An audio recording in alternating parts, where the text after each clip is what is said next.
Ask GRC with H to the Q. And Def Mango. Let's go.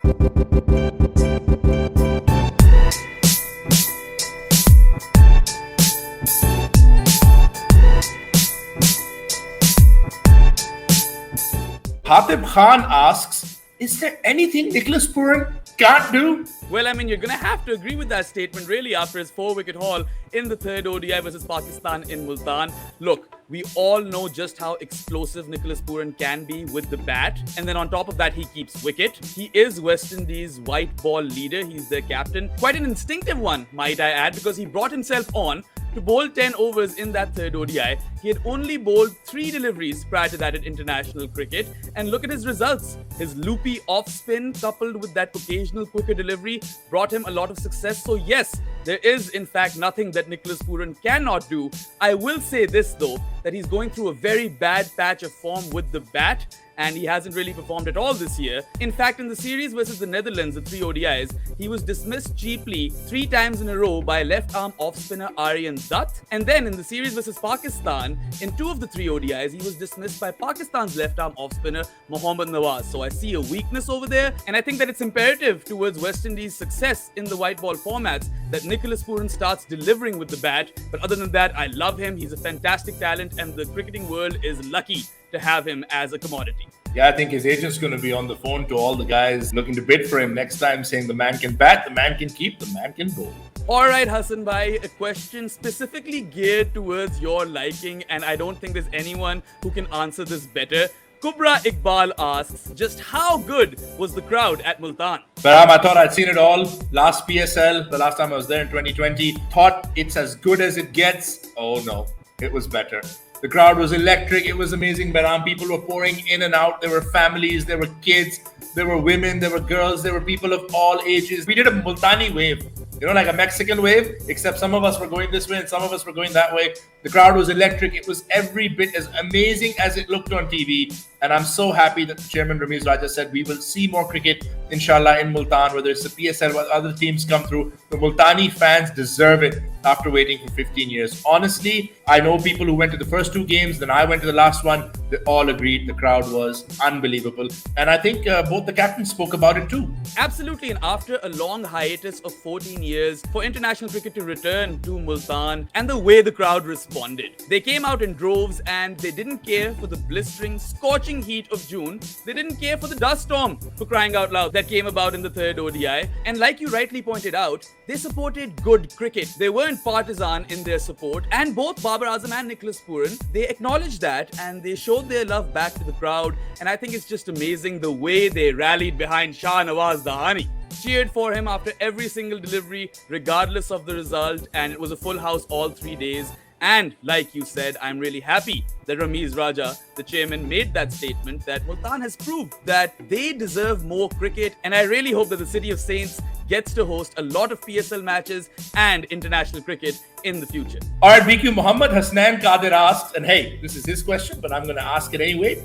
Do you think Babar and Imam's strike rates should be higher? Absolutely not, Hassan bhai. We're talking about the number 1 and number 2 ranked batsmen in ODI cricket. And look, both of Babar and Imam's strike rates, they've been in the 90 to 100 region and sometimes even more than that. So I don't think people can complain, and I think they've got that ODI template chalked out. Look, Imam ul Haq has made massive strides. He used to have a bit of a problem with respect to strike rate, but he's fixed that. He's elevated his game. He's got 7 scores of 50 plus in consecutive games. He's within touching distance to the record, which is held by Javed Miadad of 9 scores of 50 plus. And then Babar Azam. This guy has gone on to become the only cricketer who scored 3 consecutive ODI hundreds on 2 occasions. And don't forget, Hassan bhai, that Babar averages nearly 60 in ODI cricket and Imam averages nearly 55. So I think fans need to understand that if they take their strike rates up to like 120 or so, there's going to be a trade-off with the averages.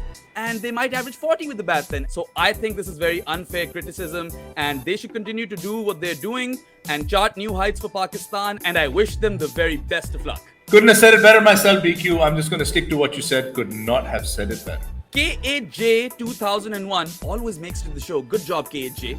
Asks, do you believe that the Brendan McCullum factor has been one of the driving forces in England's current improvement in Test cricket, as he is known to be a charismatic figure, although it has just been 2 matches so far? You know, BQ, I was thinking about this and then I was reading about it, and it was a very good point someone had made that Brendan McCullum has not come in to change the technical aspects. He's just come in to give his teams a freedom. He's given them a belief. He's taken a team that had been playing pretty poorly in red ball cricket for some time now and given them that belief. That innings from Johnny Bairstow, the way Stokes is performing, the way his bowlers are playing, you have to give him credit. I'm not saying all the credit goes to him, but he has come and changed the entire mindset around in just 2 games. And he's brought a feel-good factor to the place. He's not spoken to the press yet. He said, I'm only going to talk to them when we lose. Right now, I just want my guys to go out there and enjoy themselves and look at the way they enjoyed themselves. So I think he has made an impact. Let's not forget, Baz was an exceptional player, an exceptional captain. He was someone who was a game changer.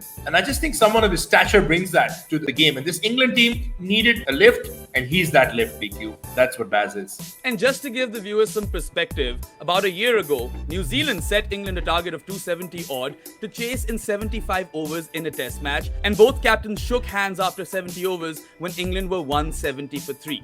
Fast forward to this test match at Trent Bridge, and England actually required 300 runs in about 50 overs, and they lost quick wickets. They were 93 for 4 and had lost their main man in Joe Root. And then Johnny Bairstow and Ben Stokes initially steadied the ship, and then after tea, they just went all guns blazing. And the way Johnny hooked and pulled, and Stokes played a captain's hand right till the end, I think that speaks volumes of the mentality that Brendan McCullum can infuse into this team. And I 100% agree with you, the legacy that Brendan McCullum left. I think that the success New Zealand has had, making so many cup finals and winning the World Test Championship, a lot of it has to do with the legacy that Brendan McCullum left. So it really comes down to how much he can inspire this group of players. And like you said, England have been mediocre at best over the past few years in red ball cricket. They were talking about a red ball reset. Well, now, Hassan bhai, I think it's time for Bazball. And I, for one, am so excited to follow this Ben Stokes and Brendan McCullum partnership. And I really do think that they can turn the tide for England when it comes to Test cricket.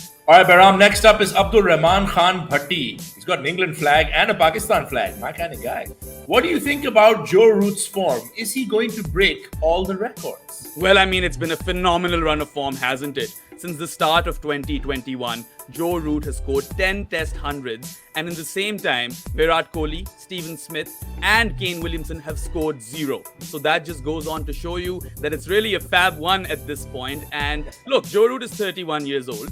He's got north of 10,000 Test runs, and he's played 119 Test matches.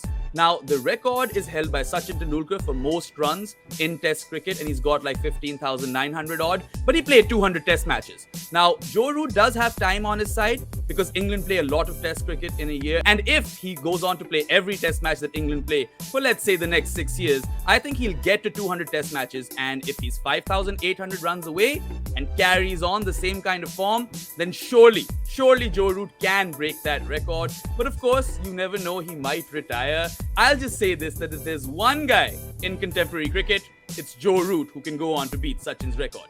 Absolutely agree with you. He's got everything to go ahead and do it. Now it just has to see how it pans out for him. Hasnain asks, Mohammad Haris has obviously been a disappointment in the 2 innings where he got a chance to bat. How important is it for the team management to either stick with him or revert back to Iftikhar Ahmed? I don't think he was a disappointment at all. I like the way he came out and played his game. He's trying to do something. It's not always going to work out. He's a young guy coming through. Look, I love Ifti. Okay, Ifti is brilliant, absolutely brilliant. But we have to go with Haris. We have to back him, give him time, let him bed in. And Bahram, you pointed out that day that his keeping in the last game was absolutely fantastic.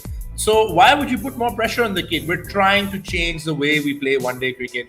Haris is a very important cog for the change we want to make. And if Iftikhar is there as fantastic, experienced, very good backup, back Haris, go with him all the way, give him some time. And look, if after a certain amount of time you know it's not working, okay. But on the basis of 2 games where he was trying to be attacking, back and back only. Yeah, I'm going to allude to the same points that Hassan bhai made, that look, it's just been 2 games and it's unfair to judge a player based on that sample size. And look, we all know what Mohammad Haris is capable of with the bat. He is a 360-degree player, he's explosive, he comes out and plays his shots, and like Hassan bhai said, it doesn't always come off. Look, he's 21, he's fit, He's young. He's got his whole career ahead of him. And if Pakistan's management has earmarked Mohammad Haris as someone who can come out and bat at number 5 and provide that much needed impetus to Pakistan's innings, then I say you've got to give him the next series or two.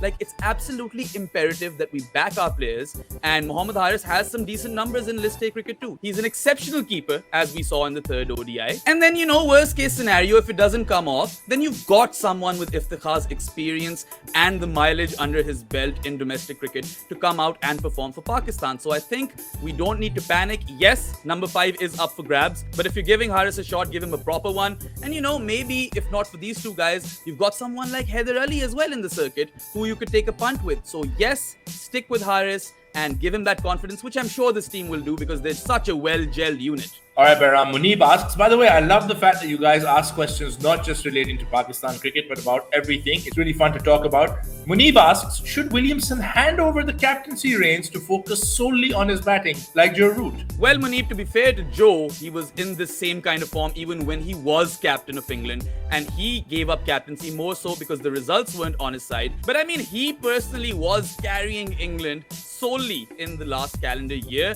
And Kane Williamson, look, he's a fantastic cricketer, one of my favorite captains in contemporary cricket. Might I add, I think he's the best. So if Kane wants to give away the captaincy, sure. But if he wants to stick with it, I think that's completely fine as well. Look, I think Kane's run of form, which has been a little questionable, has more so to do with his elbow injury, which has come back to haunt him time and again, rather than the captaincy job. And Simon Dool did say this, that he, at this point, wants Kane Williamson to hand over the reins of Test captaincy to Tom Latham and solely focus on being the best batter New Zealand has ever produced. So Simon, I say that if Kane wants to do that, well and good. But if he wants to stick around, we love to see Kane the captain on the field. And let's not forget, Bahram, historically, New Zealand's best players have been their captains, be it Kane Williamson, be it Baz McCullum, who we were talking about, be it the late, great Martin Crowe. So I completely agree with you. He's earned that right to decide. I don't think he has to do anything. It's entirely up to him. Joker asks, how beneficial do you imagine the Pakistan Junior League will be for young cricketers and Pakistan cricket overall? Love that Joker's asking this, so Batman's going to reply. I think it's going to be very, very important. I think it's an absolutely brilliant idea.